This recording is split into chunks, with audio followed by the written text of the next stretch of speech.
When I think about the many reasons why I love video games, there are a few key elements that always come up. Video games are one of the most immersive, interactive, and engaging forms of storytelling. And for someone like me, with an idealistic nature and oftentimes distracting imagination, they offer an outlet to embrace the more creative side of my brain.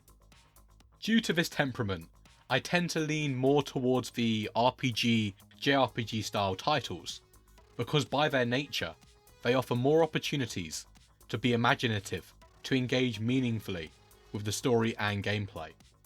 I have absolutely no qualms about watching more cutscenes than the entirety of the Lord of the Rings series. Yes, you heard that right. When games like Xenoblade 2 offer such an imaginative world with curiosity at every corner. So, Michael JH, why the long-winded intro? What on earth does this have to do with Katana Zero? Are you really trying to long this video out when you haven't even got ads yet? Nope, I swear to you that's not it.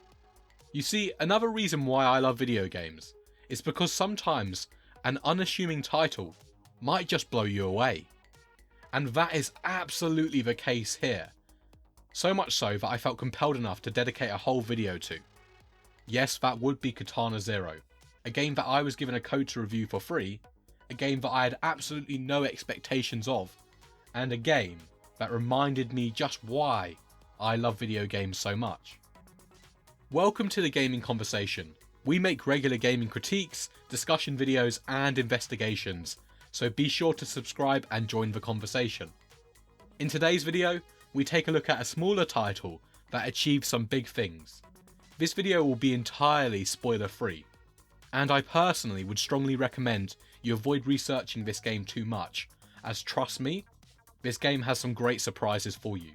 Without any further intermissions, let's take a look at why Katana Zero is an absolute must play.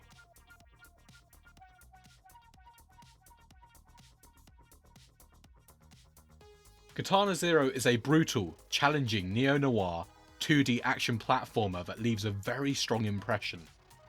You control Zero, a katana-wielding assassin who has the ability to slow down time as you complete various different contracts that are supplied by your psychiatrist. Sounds pretty insane, right? It definitely is. Beyond the cool aesthetic and intriguing premise, there is a lot here to discuss, with some interesting design choices that may polarize some. Set in a dystopic post-war metropolis called New Mecca, the world of Katana Zero is one rife with brutality and mystery. Between every kill and every stylish run, there is a story being told. Katana Zero surprised me in terms of how much time has been devoted to the story. Often weaved through subtext and acute world building, Katana Zero has unashamedly opted for a much more direct way of storytelling than I have generally experienced before in this genre.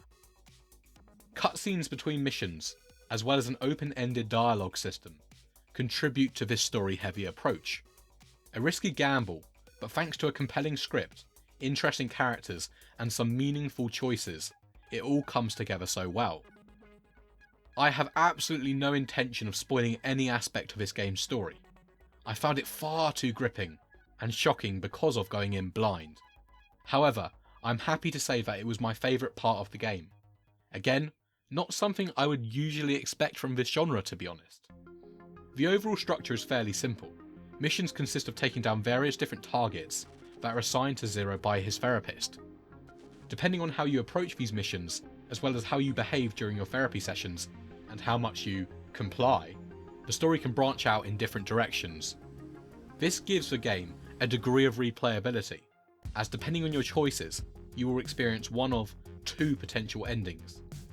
As I mentioned, I'm intentionally leaving a lot out of this description. Seriously, I have barely touched on anything, but I just want to reiterate, the story is really quite fascinating.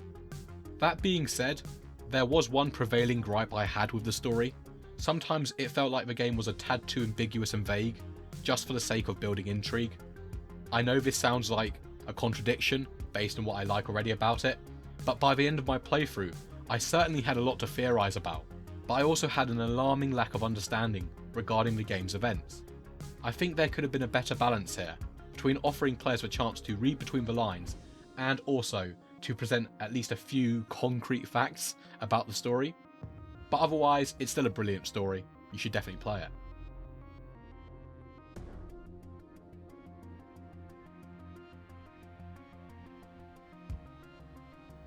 One hit. That is all it takes for Zero to get sent straight to the great beyond. One hit is something you cannot afford at any moment throughout Katana Zero. No surprise here, I died a lot.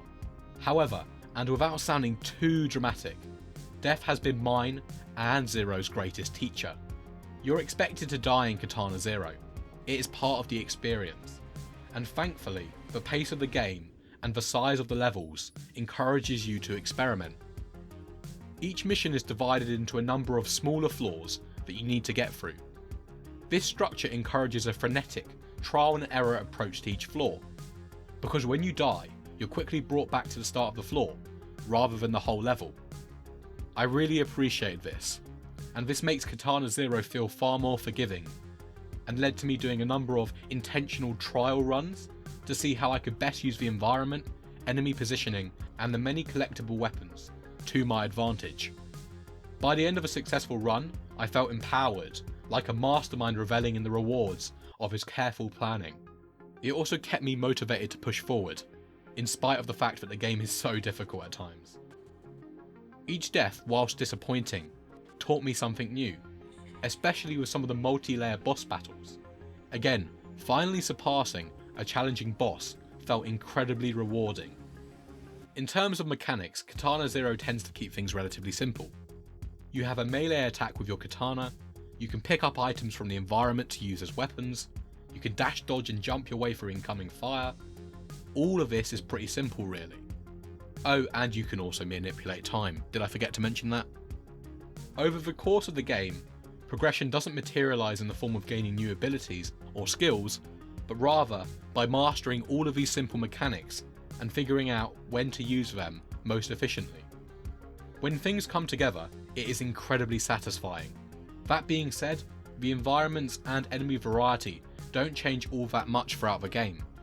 Aside from some unique mechanics in boss battles, there is little else that diversifies this formula. In a sense, this is understandable. The game is about mastery, however I would have appreciated a greater variety of enemies and ways to interact with the environment. Whilst the story constantly kept adding new layers and twists, the gameplay sometimes often struggled to keep up. In the end, the game's modest length and tight story support a simple, well-designed gameplay formula. However, I hope to see further innovation in the planned DLC release.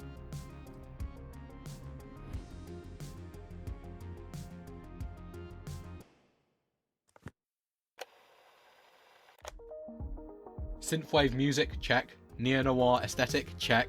Katana-wielding assassin, check. Katana Zero absolutely racks up style points. I'm not sure how I'd quantify cool in a gaming sense, but this game just does fit the bill. The game is a sensory buffet, with excellent sound and graphical design contributing to a pronounced tone and character. The gritty new mecha provides a memorable performance, with the juxtaposition between Zero's neglected apartment and the psychiatrist's distinctly lavish office, offering an additional layer of visual character building and storytelling. Furthermore, the brutality of every time-shifting kill and assassination is punctuated by the game's excellent sound and visual design. I really cannot understate how much I adored Katana Zero's style. It makes you feel like such a badass. Unlike Katana Zero and its intentionally ambiguous narrative, I'm going to be very clear for a second. Katana Zero is absolutely worth the money. I'd even go as far as to say the story alone justifies the game's modest price, and with upcoming DLC, which is free I might add, as well as somehow an even more brutal hard mode, which is unlocked upon completion, there is a decent amount to experience beyond the 4 or 5 hour story.